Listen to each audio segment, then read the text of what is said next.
भगवान कब याद आते हैं, हम आज इस विषय में जानेंगे।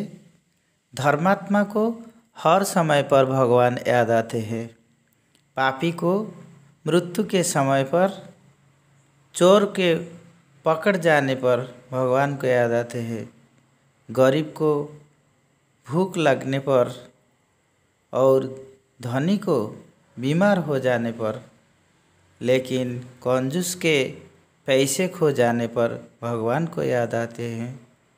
इस तरफ किसान को वर्षा नहीं होने पर भगवान को याद आते हैं।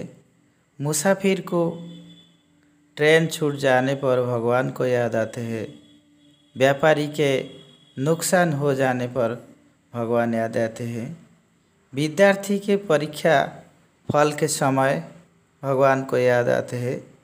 इस तरह राजनीतिज्ञों के चुनाव हार जाने पर और अफसर को रिश्वत लेन पकड़ने जाने पर भगवान को याद आते हैं।